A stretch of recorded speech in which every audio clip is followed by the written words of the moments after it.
Hello you beautiful brick boys, Mausnikov here. Today we are going to take a look of Cobi's and QuanGuan's mouse tanks. Jump in, it's going to be a wild ride.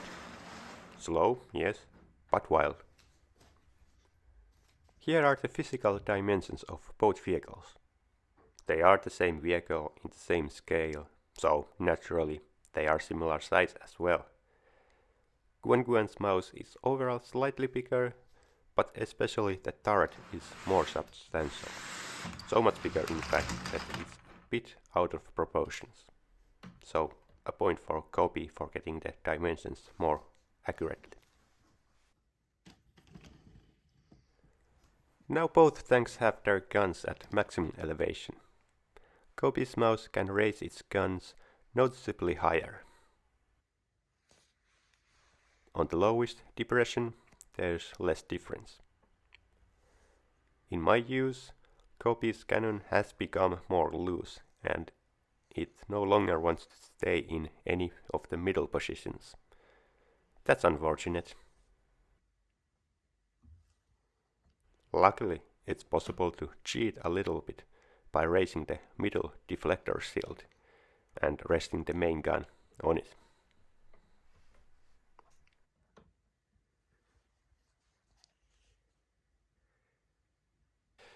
The most noticeable difference between these two is the visual look.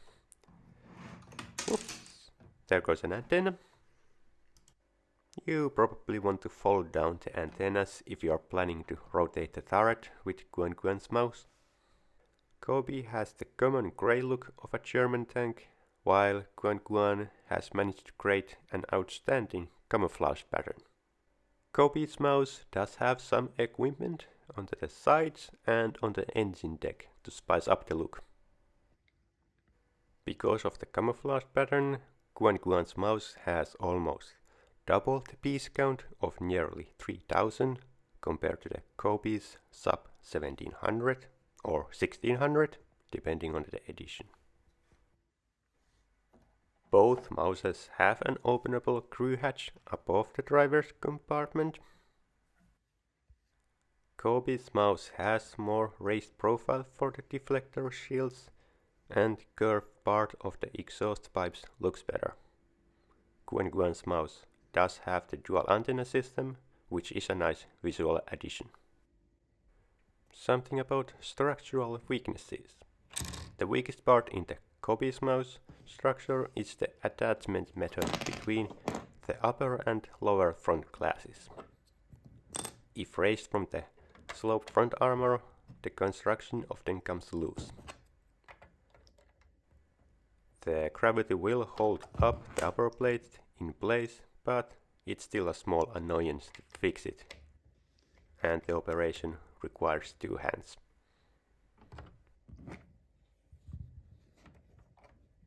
With QuanGuan's mouse, the weak spot is also in the hull, but instead of the front, it's in the side.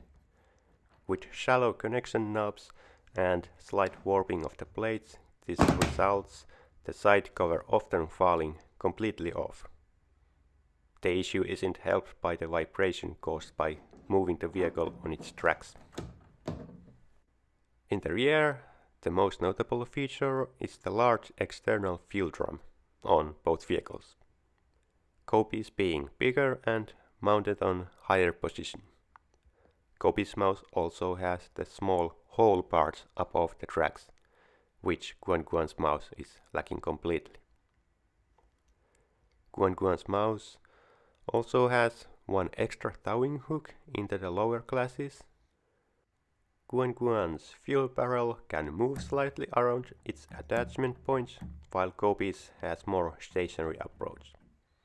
The ammunition loading hatches on the turrets are presented on both vehicles. Cobi is using a dome piece and QuanGuan has a flat circle piece with a print on it.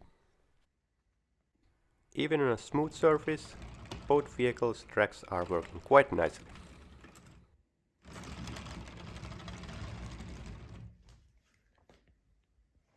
QuanGuan's mouse does have more authentic looking track links, but to run this smoothly, one piece of the idler wheel construction had to be removed. More details about that in this video in the corner. Whoop!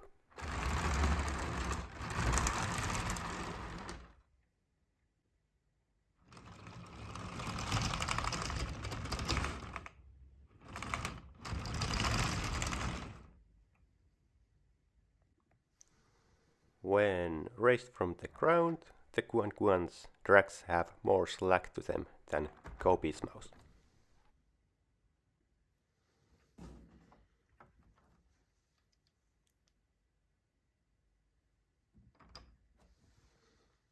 Okay, let's look at the turrets.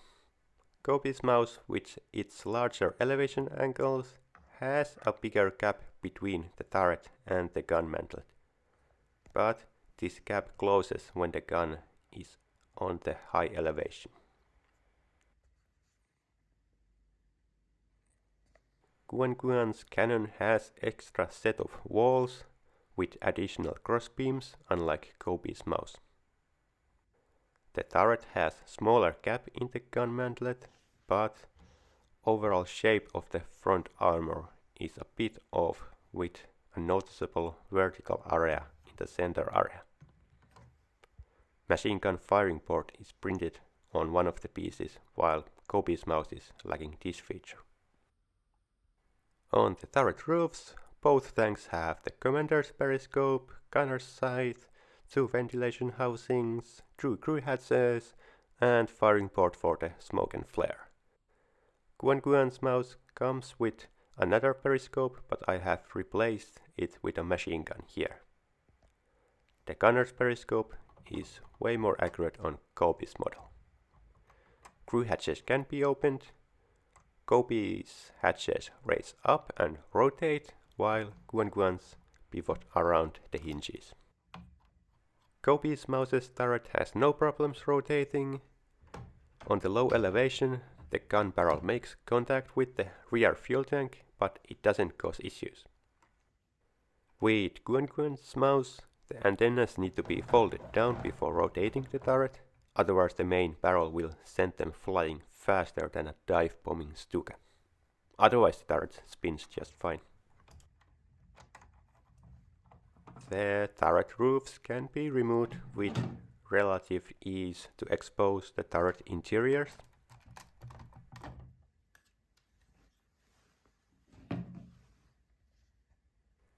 QuanGuan's turret is more cramped and has more accurate ammo rack designs.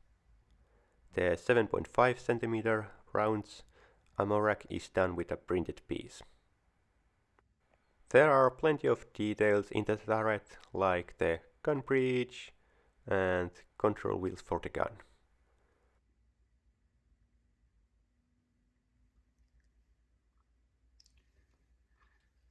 The gun elevation for the gun and the breech are separated.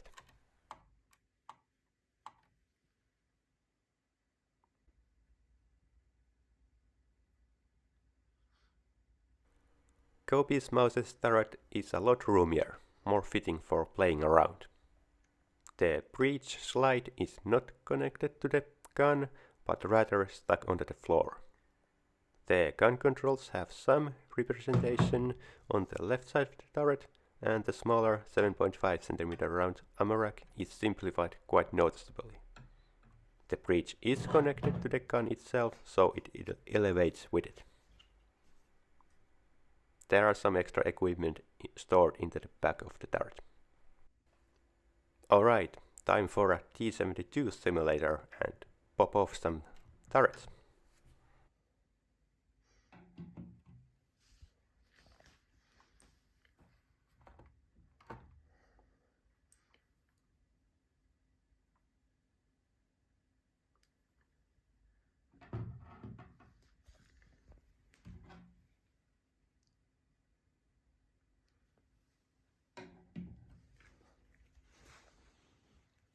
Now it's going to be easy to access the hull interior.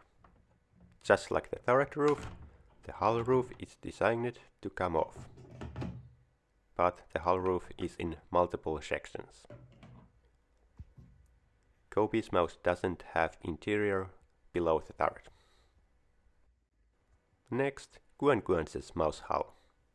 Here, the hull roof is divided into even more sections.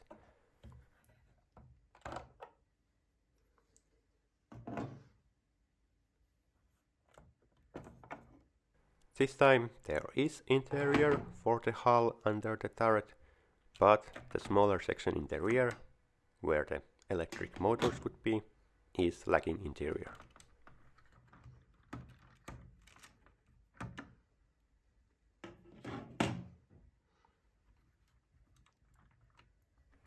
Both tanks have the big internal fuel tanks on the both sides of the crew compartment, and air filter and exhaust parts behind them. Between these is the main combustion engine, but after that we have differences. QuanGuan's mouse has the generator, hull ammo rack and batteries, even though the number of batteries is way too high. Cobi's hull is missing this section, but has the electric motors in the back, which are used for driving the tracks. Cobi's driver's compartment is simpler, designed for only one minifig, and has no seat. Fire extinguishers and radio equipment is on the right side. QuanGuan's mouse is a lot more detailed in here. We have seats for both the driver and the radio operator. The periscopes have simulated eye sockets, and there are radio equipment as well as driver's instruments. The fire extinguishers looks more like handheld models, but as an extra detail, we have a map of German regions and maintenance access in the back. With Cobi's mouse, the main engine can be pulled out and put on the display.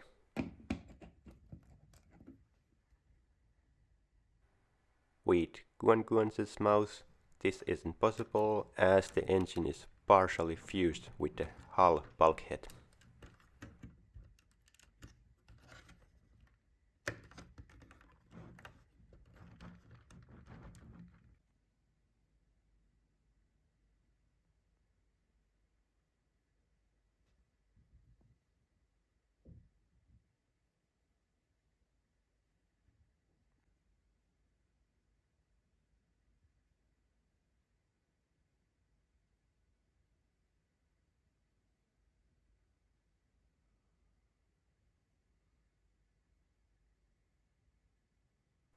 Last, let's have a look of the minifigures and accessories.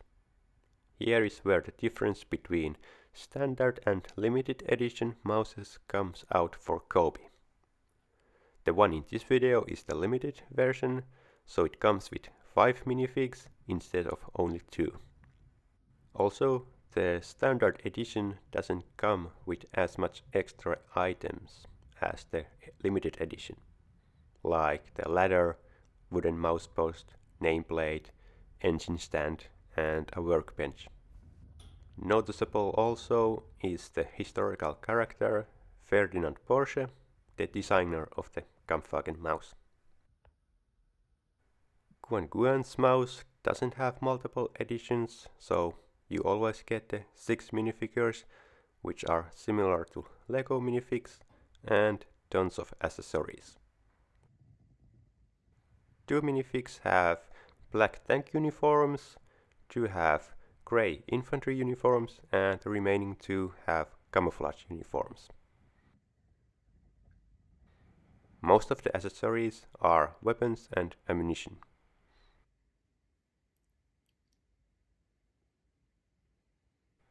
And the ammo here on the table isn't even all that comes with the model.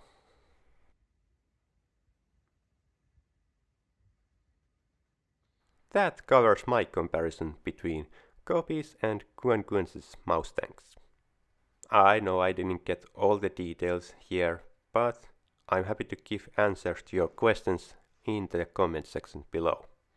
I will see you in the next video. Squeak, squeak!